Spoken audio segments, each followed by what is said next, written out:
So it can go both way. It can go both way. So আসলে কি বলতে পারবো না, আমরা সবাই মিডিয়া দেখা, মানুষ নিউজ পড়া, পাবলিক লেভেলে যখন নিউজটা আসে তার আগে হয়তো 6 মাস এটা আন্ডারগ্রাউন্ডে ছিল, ইজ কুকিং সামথিং, রাইট? আমরা হয়তো 6 মাস পরে অথবা 3 মাস পরে এই নিউজটা পাই, ওইটার উপর প্রেডিক্ট করে আমরা বলি যে কি কি হয়েছে, কি কি হইতেছে, কিন্তু আসলে যে কি হয়েছে আমরা কিন্তু কখনোই জানি না। মানে অ্যাটলিস্ট আমার পজিশনে আমি আমার জানার কথাও না, বা আমাদের জানা কেমনে জানবো, আমরা তো আমজনতা হিসেবে। তবে এখানে আপনার যেহেতু আমজনতা যেহেতু আসছে, আবার পলিটিক্সে জাস্ট আপনার ওপিনিয়ন জানতে চাই যে ডেমোক্রেটদের আসলে ইন ফিউচার 4 বছর পর তো আরেকটা প্রেসিডেন্সিয়াল ইলেকশন, ইনফ্যাক্ট 2 বছর পর মিড টার্ম ইলেকশন হবে, ওদের স্ট্র্যাটেজি ওরা কিভাবে ওরা ঘুরে দাঁড়ানোর কোনো আপনার কি মনে হয় ঘুরে দাঁড়াতে পারবে কিনা, বা পারলেও কিভাবে দাঁড়াবে? ভালো একটা টপিক নিয়ে আসছো, রাইট? আমার মনে হয় এখন তো ব্লেমিং গেম, এখন তো বিগ ড্রামা, এখন ডেমোক্রেট হলে কি বিগ ড্রামা। তুমি যদি সোপ অপেরা লাইক করো, ড্রামা সিরিজ লাইক করো, ডেমোক্রেটদের দেখো, এবং ডেমোক্রেটরা একজনের কেন গালিগালি দিতেছে, একজনকে ব্লেম গেম খেলা, blame game, always trick in the book, blame others. Oh yes. এবং মজার কথা হচ্ছে কি ডেমোক্রেট কিন্তু আসলে একটা দুইটা ভাগে ভাগ হয়ে গেছে, the young democrats and the old democrats, এবং they are basically kind of blaming each other, but the young one are straightly blaming the old Democrats. যেমন AOC বলো, তারপরে রাশিদা তলিব বলো, তারপরে জামাল ব্রাউন, মানে যারা যারা মোটামুটি লাইমলাইটে ছিল এতদিন, তারা এবং এরা kind of progressive, progressive, right? ওরা নরমাল ওই যে আপনার এস্টাবলিশড যারা ডেমোক্রেট অনেক দিন ধরে আছে, ন্যান্সি পেলোসি বা ওদের নাম কি, ওরা যারা কনভেনশনাল ডেমোক্রেট যাদের বলা হইতো, রাইট, ওদের সাথে বোধহয় একটা পাওয়ার স্ট্রাগল ডেফিনেটলি। এবং ওরা এতদিন ধরে ওরা ফিল করছে যে ওদেরকে দমায় রাখা হয়েছে, maybe for something good, but look what did you do?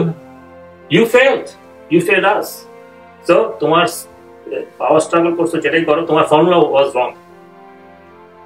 You're wasting your space for other Democrats, other progressive Democrats, and your formula was wrong. You are proven wrong. So, এখন that's the main blame. এবং আগামী 4 বছরে তারা কাকে আবার দাঁড় করাবে? Gavin Newsom from what's his last name? Gavin Newsom from California, California, right? Current California governor. So তাকে বলা হয় যে he is the next best. আবার আমি জানি না, এখন অনেকে ওবামার ওয়াইফের কথা বলতেছে, মিশেল ওবামা, বা she was never a senator, part of. আমি এরকম লিস্টের কথা যদি বলেন, এরকম শুনছি আপনার Pennsylvania current governor Pennsylvania current governor হচ্ছে, নামটা বলে গেলাম, জশ শাপিরো। শাপিরোর কথা বলতে, ইনফ্যাক্ট অনেকে যদিও মহিলা বাট বলতেছে মিশিগান কারেন্ট গভর্নর গ্রেচেন উইটমার, এরকম। তারপরে আপনার ওই হয়তো কেউ মেয়র, একটা mayor current transportation secretary, but এটা তো হচ্ছে পিক এন্ড চুজ। কোনো এদের এখন কিন্তু ধরেন ওবামা যখন আসছিল একটা ক্যারিজমা নিয়ে আসছিল, একটা বিগ ডেমোগ্রাফিকে শুধু ধরেন কনভেনশনাল ডেমোক্রেটদের না, হোয়াইট ওয়ার্কিং ক্লাস পিপলও তার দিকে টানতে পারছে। তারপরে হচ্ছে আপনার ধরেন ডেফিনেটলি মাইনরিটি যারা ছিল সবাই হচ্ছে তাকে ভোট দিছে, মানে সে একটা বিগ ডেমোগ্রাফিকে তার দিকে টানতে পারছিল। এরকম আপনার কি মনে হয় কোনো ক্যারিজম্যাটিক কেউ আসবে? কারণ এখন আপনি এদের যাদের বললেন ডেফিনেটলি এর established politician, but I don't think they are charisma কারোর মধ্যে দেখতেছি না। I mean, Shapiro বলো অথবা Gavin Newsom, ওদের মধ্যে কিন্তু এখন এরকম ক্যারিজমা এখনো আসে নাই, মানে আমরা দেখতেছি না। কিন্তু এওসির মধ্যে কিছু দেখছি, এওসি এত ইয়াং হলেও প্রগ্রেসিভ ডেমোক্রেট হিসেবে তার মধ্যে মোটামুটি ভালোই ক্যারিজমা আছে। এবং অনলি সমস্যা হচ্ছে গিয়ে ভোটারদের জন্য সে হচ্ছে মহিলা।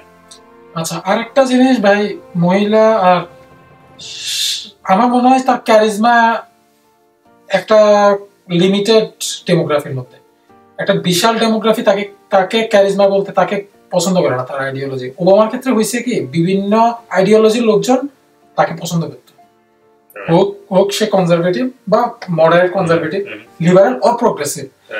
এওসি কে আমার মনে হয় শুধু প্রোগ্রেসিভরাই পছন্দ করে, আমার মনে হয় না কনজারভেটিভ বা মডারেট লিবারেল ওরা পছন্দ করে কিনা, আমার ল্যাক অফ নলেজ। বাট ওইটা যদি ওই লেভেল গুলো যদি পছন্দ না করে, তাহলে তো ধরেন ওভারঅল জেনারেল ইলেকশনে জিতা টাফ। এখন এই জন্য আর কি ভাই জানি না আর কি, কিন্তু it's a good like discussion to starting point. কিন্তু 4 বছর ওরা রেডি হতে পারবে কিনা, আই ডাউট ইট। আর এই ক্ষেত্রে অনেক সময় হয়, ধরেন যারা কারেন্ট পলিটিক্সে পাওয়ারে থাকে, তাদের যদি আমরা টিপিক্যাল টার্মে যদি স্টক ফল করে, স্টক ফল করা বলতে তাদের কাজ কাম যদি দেখা যায় জনগণের জন্য কাজে দিচ্ছে না, ইকোনমি খারাপ হচ্ছে এবং তাদের পলিসিগুলো কন্ট্রোভার্সিয়াল হচ্ছে বা মানুষের কাজে দিচ্ছে না, মানুষ ওই ইনফ্যাক্ট যে লাও সেই কদু অলরেডি বেশি দামে সবকিছু পে করতে হচ্ছে, তখন যদি মানুষের অ্যাঙ্গারটা আসে, কারেন্ট যে এস্টাবলিশ পাওয়ারে আছে, তখন হয়তো তাদের ক্যারিজম্যাটিক কাউকে লাগবে না, নর্মাল কেউ আসলে হয়তো ভোট পাইতে পারে। এখন এই জন্য তাহলে ওয়েট করতে হবে। তো ওইটা তো বেসিক্যালি ঝড়ে বক পড়ে, ঝড়ে বক পড়লে তো আসলে এটা সবসময় হয় না। ফকিরের কেরামতি বাড়ে, কিন্তু ফকির তো পাইতে হবে আগে। তো এস্টাবলিশ ফকির আগে পাও, তারপরে যদি ঝড়ে বক পড়ে then you can collect it. কিন্তু আমার কাছে মনে হয় না এই ঝড়ে বক পড়ে দিয়ে তোমার এই 4 বছর পরে কোনো আশা আছে। আচ্ছা, এখন তো ভাই পলিটিশিয়ান হলো, কিন্তু এদের পলিসি আপনি কি করেন, ডেমোক্রেটদের পলিসি কি চেঞ্জ হওয়া বা কোন জায়গায় যাওয়া উচিত? ধরেন পলিসি চেঞ্জ হওয়ার পর ওকে মানুষ একটা আস্থা পাইলে ওকে এই দল আমরা গতবার ভোট দিই না, বাট এবার ভোট দেওয়ার জন্য কনসিডার করতে পারে, কি টাইপের পলিসি আসলে কনসিডার করতে পারে? কারণ রিপাবলিকানদের কিন্তু একটা কালচার ইস্যু, একটা বিগ ইস্যু ছিল এই ইলেকশনে। মানে ওরা বলছে যে why should men go to use women's bathroom, এইটাও অনেকে এটা পার্সোনালি নিছে এবং এই জন্য চিন্তা করছে নো আমি ডেমোক্রেটদের ভোট দিব না, তারা অ্যালাউ করে এটা, রিপাবলিকানরা এটা অ্যালাউ করে না, ওকে আমি রিপাবলিকানদের ভোট দিব। তো এরকম কিছু কি ওদের কি চেঞ্জ, মাইন্ডসেটে চেঞ্জের কোনো ব্যাপার আছে কিনা? এবং আন্ডার এজ যে লিঙ্গ পরিবর্তন নিয়ে ওদের যে লিবারালিজম, এইটাও কিন্তু একটা বড় ইস্যু হয়ে দাঁড়াইছে, যেখানে বাপ মায়ের পারমিশন ছাড়াই আন্ডার এজ বাচ্চা লিঙ্গ পরিবর্তন করতে পারে। মানে আমার কাছে মনে হয় যে এটা আসলে সিরিয়াস ইস্যু। তবে এখানে ভাই আমি ঠিক জানি না ওরা করতে পারে কিনা, বাট এটা যেসব অ্যাড দেখছি, আমি ফুটবল খেলা দেখতাম, ফুটবলের মাঝে তো অ্যাড দিত, ডেমোক্রেটরা অ্যাড দিত, রিপাবলিকানরা অ্যাড দিত, ওই অ্যাডে কিন্তু ওরা কনভিন্স করতে পারছে যে এরা এটা করতেছে, কামালা হ্যারিস টিম এটা করছে। সো এই কতটুকু করছে এবং কতটুকু আসলেই সত্যি আমরা জানি না, কিন্তু যেহেতু এটা ডিসকাশনে আসছে এবং মানে পলিটিক্যাল ডিসকাশনটা মানে তো ছোটখাটো জিনিসকে ম্যাগনিফাই করে কারো এগেইনস্ট এটাকে দেখানো, whether you can sell it or not, media makes a big difference. তো আমার কাছে যেটা মনে হয় এই 4 বছরে ওরা ফিরে আসতে পারবে কিনা কিছুটা সন্দেহজনক। এবং একটা কথা বলি, ওদেরকে যখন ফরেন পলিসি নিয়ে যেসব টপিক নিয়ে কামালা হ্যারিসকে প্রশ্ন করা হয়েছিল এবং ডেমোক্রেটদের কোশ্চেন করা হয়েছিল যে তুমি যা চাচ্ছ, যুদ্ধ বলো, ফরেন পলিসি বলো, Trump is doing the same thing, তুমি কি ডিফারেন্সটা মেক করবে? এই অ্যানসারটা তারা যেহেতু ক্লিয়ারলি দিতে পারেনি, আমি তো বলবো এই ধরনের কিছু মানে মিস ইনফরমেশনের জন্য they may have lost the whole deal. হ্যাঁ, তারা আসলে এখন পর্যন্ত তারা আসলে ক্লিয়ার কোনো অ্যানসার দিতে পারে নাই। আপনার 2 মাস ধরে পলিসি, বিশেষ করে ফরেন পলিসি, তারপরে হচ্ছে ইমিগ্রেশন পলিসি, ফরেন পলিসি, 3টা মেইন যেটা, আর হচ্ছে একদম টপে যেটা থাকে ইকোনমি, এই 3টা নিয়ে তারা ক্লিয়ার যে কনফিডেন্স, ভোটারদের কনফিডেন্স নেওয়া, এটা আসলে নিতে পারে না।